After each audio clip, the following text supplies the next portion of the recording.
My name is Irene, and I'm just a simple girl from a modest family. I graduated from college and started working as a nurse at City General Hospital. It wasn't glamorous, but I loved helping people and making a difference in their lives. On that fateful day, I was rushing through the emergency room, arms full of supplies, when the doors burst open. Two paramedics wheeled in a stretcher, and on it lay a man in a torn leather jacket and shattered motorcycle helmet. "What happened?" I asked, immediately setting down my load and moving to assist. "Rich boy on a fancy bike lost control," one of the paramedics grunted. "Hit a guardrail. Lucky his gear held up, or he'd be in worse shape." Dr. Thompson, the attending physician, hurried over.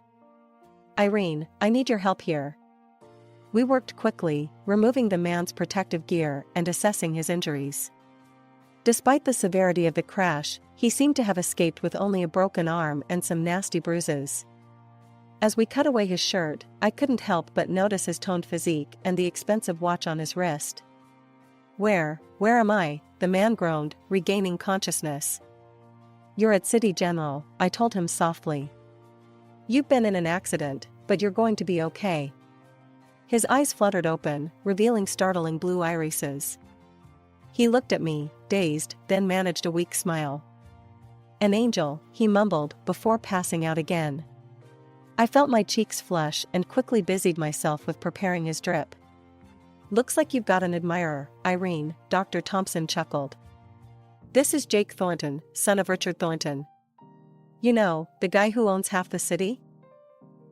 Over the next few days, I found myself assigned to Jake's room more often than not. He was healing well, but his cocky attitude was beginning to grate on my nerves. "Hey, Nurse Angel," he'd call out whenever I entered. "Come to make my day brighter?" I'd roll my eyes, trying to hide my blush. "I'm here to check your vitals, Mr. Thornton. Nothing more." Despite his arrogance, there was something about Jake that intrigued me. He was more than just a rich boy with a pretty face.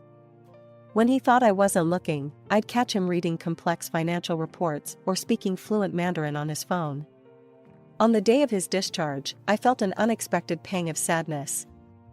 I told myself it was ridiculous, he was just another patient, and an annoying one at that. "Well, Nurse Angel," Jake said as he gathered his things, "I guess this is goodbye." "Take care, Mr. Thornton," I replied professionally. "Try to stay off motorcycles for a while." A week after Jake's discharge, I was going about my usual routine at the hospital. It was a quiet afternoon, and I was updating patient charts at the nurse's station when I heard a familiar voice. "Excuse me, I'm looking for Nurse Angel. Have you seen her?" I looked up, startled to see Jake Thornton standing there, a bouquet of flowers in his hand and that cocky grin on his face. He was dressed in an expensive suit that probably cost more than my monthly salary. "Mr. Thornton," I said, feeling my cheeks warm. "What are you doing here? Is everything all right with your arm?" He chuckled. "Please, call me Jake. And my arm's fine, thanks to your excellent care. These are for you, by the way." He handed me the flowers. I accepted them awkwardly, aware of my coworkers' curious stares. "Thank you, but why?" "Because I'm asking you out on a date," he said bluntly. "And I'm hoping these might persuade you to say yes." Against my better judgment, I found myself nodding. "Okay, one dinner. But that's it." Jake's face lit up. "Great. I'll pick you up at 8. Wear something nice." As he strode out of the hospital, leaving me standing there with a bouquet of expensive flowers, I couldn't help but wonder what I'd just gotten myself into. That night, I agonized over what to wear. My closet was full of practical clothes for work, nothing suitable for a date with someone like Jake Thornton. I finally settled on a simple black dress, the only one I owned. At 8 o'clock sharp, a sleek black car pulled up outside my modest apartment building. Jake stepped out, looking like he'd just walked off a magazine cover in his tailored suit. "You look beautiful," he said, his eyes appreciative as he opened the car door for me. The restaurant he took me to was the kind of place I'd only ever seen in movies. Crystal chandeliers, soft piano music, waiters in tuxedos, It was all so overwhelming. "Relax," Jake said, noticing my discomfort. "It's just dinner." But it wasn't just dinner. It was the beginning of something I never could have anticipated.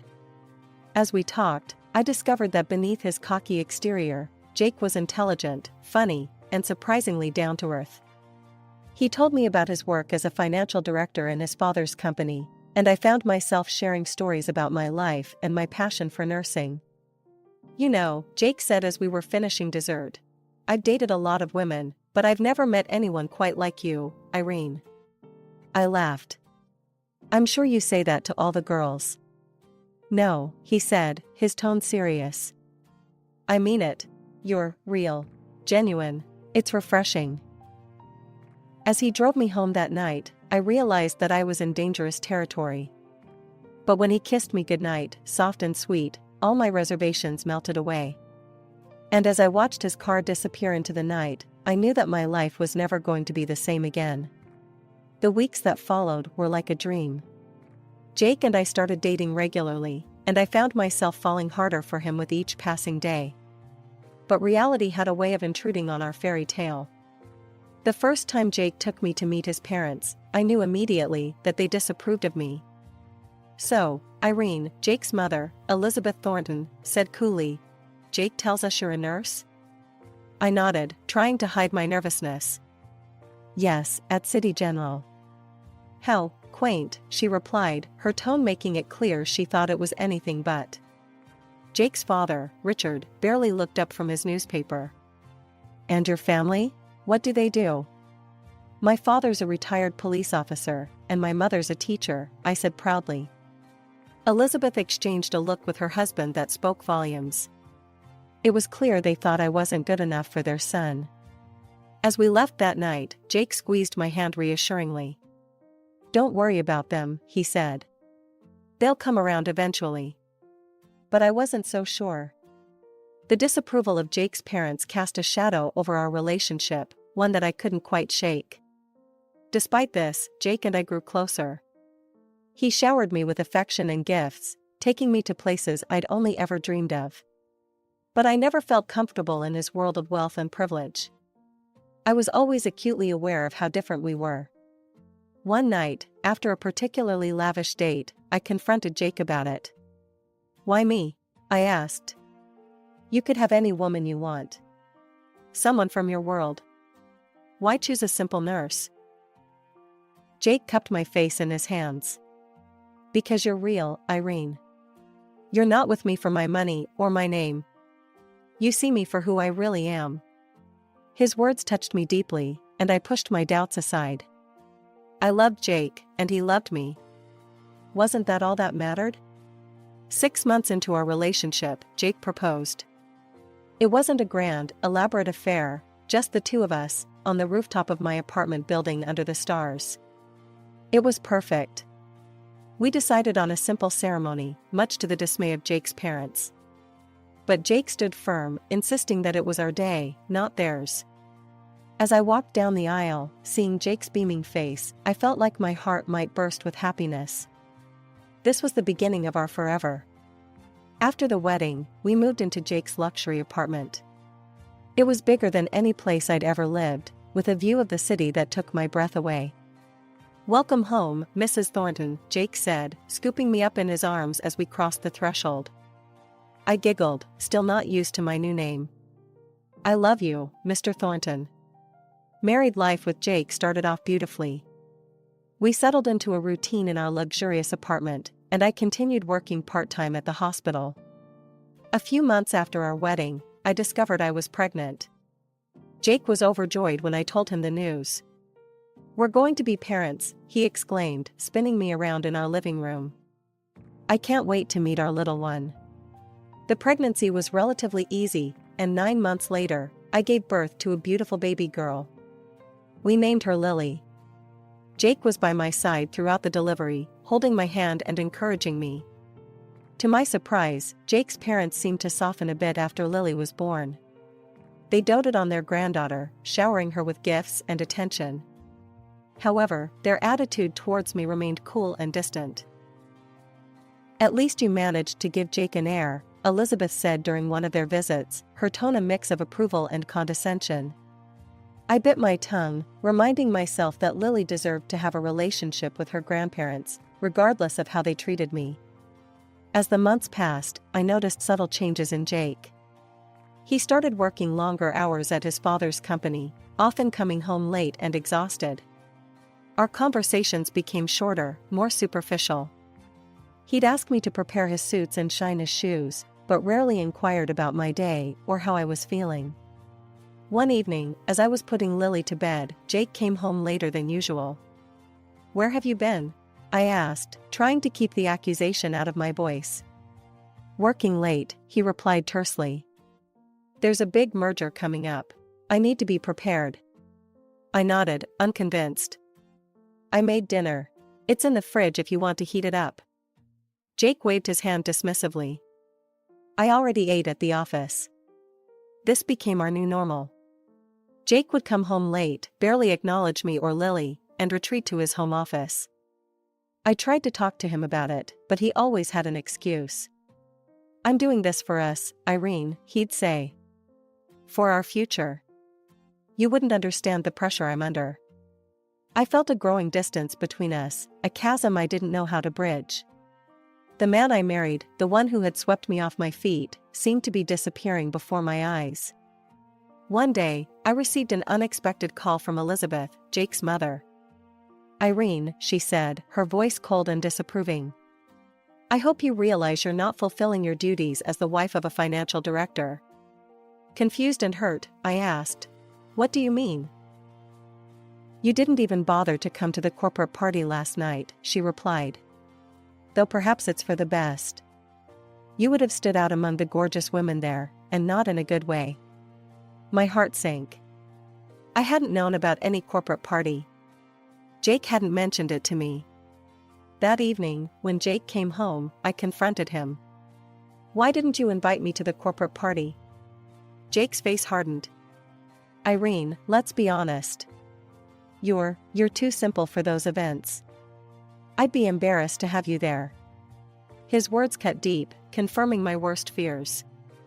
The man I loved, the one who had once called me real and genuine, now found me embarrassing. The weeks following Jake's cruel words were tense. We barely spoke. I threw myself into caring for Lily and my work at the hospital, trying to ignore the growing pit in my stomach. One evening, Jake called to say he was staying late at work again. I decided to use the quiet time to clean up a bit. As I tidied his home office, I noticed his computer was on, the screen glowing softly in the dim room. I hesitated for a moment, my hand hovering over the mouse. I knew I shouldn't, but something compelled me to look. To my surprise, the computer wasn't password protected. With a shaky hand, I opened his email. What I found shattered my world. There, in black and white, was an email exchange between Jake and a woman named Vanessa. As I read through their correspondence, my heart pounded in my chest. They weren't just co-workers, they were lovers. They mocked me, calling me a hen, a fool, a redneck without taste. Jake praised Vanessa's skills in bed, while dismissing me as dull and unattractive. With trembling hands, I copied all the correspondence I could find onto a USB drive.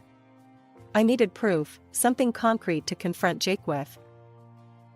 I barely slept that night, tossing and turning as Jake's words echoed in my mind. When he finally came home the next morning, I was waiting for him in the living room, Lily asleep in her crib. "We need to talk," I said, my voice surprisingly steady. "I know about Vanessa." His face paled for a moment, before a smirk settled on his lips. "Come on, Irene.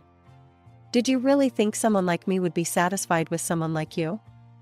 Vanessa is everything you're not: beautiful, sophisticated, amazing in bed." Each word was like a knife to my heart. "I'm your wife," I whispered. "The mother of your child." "And that's all you'll ever be," he sneered. "I'm not giving up Vanessa. You'll just have to deal with it." In that moment, something inside me snapped. "No," I said firmly. "I won't deal with it. This marriage is over, Jake." His smirk faltered. "You can't leave me. You have nowhere to go, no money of your own." I'd rather be poor and alone than stay with a cheating bastard like you, I spat. I rushed to Lily's room, scooped her up, and grabbed the pre-packed bag I'd prepared earlier. As I headed for the door, Jake called out. "You'll regret this, Irene." "I'll make sure of it." I turned to face him one last time. "No, Jake. You're the one who's going to regret this." With those words, I walked out of our luxury apartment, my daughter in my arms and my heart in pieces. I didn't know what the future held, but I knew one thing for certain: I was done being Jake Thornton's fool. The taxi pulled up to my parents' modest home, and I felt a wave of relief wash over me. My mother opened the door before I could even knock, concern etched on her face. "Irene, what's wrong, sweetheart?" she asked, taking in my tear-stained face and Lily in my arms. "Mom," I choked out, "Jake, he's been cheating on me." My father appeared behind her, his expression hardening. "That bastard," he muttered, ushering us inside. Over the next few hours, I poured out the whole sordid story to my parents. They were furious but supportive, insisting that Lily and I stay with them as long as we needed.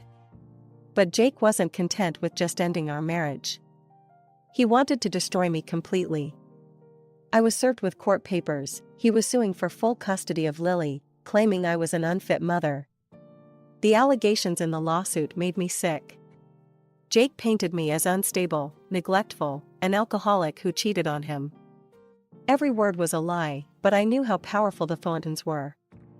My saving grace came in the form of the USB drive I'd taken from Jake's computer. In court, his smug expression faltered as my lawyer presented the evidence. The judge, a no-nonsense woman, saw right through his lies. In the end, I was granted primary custody of Lily, with Jake ordered to pay a hefty amount in child support and alimony. I thought that would be the end of it, but I was wrong. A few weeks later, as I was settling into life at my parents' house, a sleek car pulled up outside. Jake stepped out, followed by a stunning woman I assumed was Vanessa. "I'm here to see my daughter," Jake demanded as I opened the door. Before I could respond, Vanessa pushed past me into the house. Her nose wrinkled as she looked around. "My God, Jake," she said loudly, "this place is like a homeless shelter. And these old people? They're practically worthless." I saw red. How dare she insult my parents, who had welcomed me with open arms when I had nowhere else to go? "Get out," I hissed, my voice shaking with rage. "Both of you, get out of my house right now." Jake's face twisted with anger. "You can't keep me from my child, Irene. I'll take her from you, just wait and see." As I slammed the door in their faces, I knew this wasn't over. Jake and Vanessa wouldn't stop until they'd taken everything from me. I needed to fight back. That night, I called my father's old police buddy, now a private investigator, named Frank. "I need dirt on Jake and his new girlfriend," I told him. "Anything you can find." Frank's investigation yielded more than I could have imagined. Vanessa, it turned out, had a colorful past as an escort, living off rich men's money. But that wasn't all. She was currently embezzling from Jake's company and selling insider information to their competitors. Even more shocking, Frank uncovered evidence that Jake himself was far from innocent. He'd been siphoning money from the company into offshore accounts for years. I had the power to bring Jake and Vanessa's world crashing down around them. But I wouldn't act rashly. No, I would bide my time, waiting for the perfect moment to unleash this information for maximum impact. It was a quiet Tuesday afternoon when my phone rang. I was surprised to see Elizabeth Thornton's name on the caller ID. With some trepidation, I answered. "Irene," Elizabeth's cold voice came through the speaker. "My birthday is next weekend. I expect Lily to be there. You may accompany her if you must." Before I could respond, she hung up. I stood there, phone in hand, a plan forming in my mind. This was the opportunity I'd been waiting for. As we approached the Thornton mansion, I took a deep breath, steeling myself for what was to come. Richard answered the door, his face a mask of polite indifference. "Ah, Irene. And little Lily, come in." The room was filled with the Thorntons' high society friends, all giving me curious looks. I felt like a specimen under a microscope. Suddenly, the room fell silent as Jake entered, Vanessa on his arm. His face registered surprise at seeing me, quickly masked by a smug smile. "Everyone," he announced, "I'd like you to meet Vanessa, my fiancée and future wife." The room erupted in congratulations. Elizabeth and Richard fawned over Vanessa, showering her with compliments. "Oh, Jake," Elizabeth gushed, "Vanessa is simply wonderful. Such impeccable breeding and education. A much better match for you than, well." She glanced dismissively in my direction. I felt my cheeks burn with humiliation and anger. But now was not the time to lose control. I waited until the excitement died down, then slowly stood up. "I have something to say," I announced, my voice steady, despite my racing heart. I pulled out the folder from my purse and turned to address the room.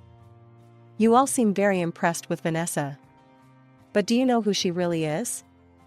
The room fell silent as I began to reveal the truth. I explained how Vanessa was living under a false identity, how she had no real education, and how she had worked as an escort, sleeping with rich men for money. Gasps and murmurs filled the room. Vanessa's face had gone pale, while Jake looked like he might be sick. But I wasn't finished. "And that's not all," I continued. "Vanessa has been selling company secrets to your competitors. She's been embezzling money from the company accounts Jake so trustingly gave her access to." Richard Thornton's face had turned an alarming shade of red. "Is this true?" he thundered, turning to Jake and Vanessa. Before either could respond, I delivered the final blow. "And Jake? Jake has been transferring company funds to offshore accounts for years." The room erupted into chaos. Richard grabbed Vanessa by the arm, practically dragging her to the door. "Get out of my house, you deceitful witch," he roared. "I'll see you in court for this." He then rounded on Jake, his hand connecting with Jake's face in a resounding slap. "You're fired, you ungrateful scoundrel. How dare you steal from your own family?" In the midst of the pandemonium, I calmly picked up Lily and headed for the door. As I passed Jake, who was holding his reddened cheek, I paused. "I told you you'd regret this, Jake," I said softly. "Goodbye." In the weeks following the explosive revelation at Elizabeth's birthday party, my life took yet another unexpected turn. One afternoon, I received a call from Richard Thornton. "Irene," he said, his voice uncharacteristically hesitant, "Elizabeth and we'd like to speak with you. In person, if possible." Curious and slightly apprehensive, I agreed to meet them at a quiet cafe the next day. As I walked in, I saw them sitting at a corner table, looking older and more subdued than I'd ever seen them. "Irene," Elizabeth began as I sat down, "we owe you an apology. A big one." Richard nodded solemnly. "We misjudged you terribly. You saved our company, our reputation. We can never thank you enough." Over the next hour, we talked more openly than we ever had before.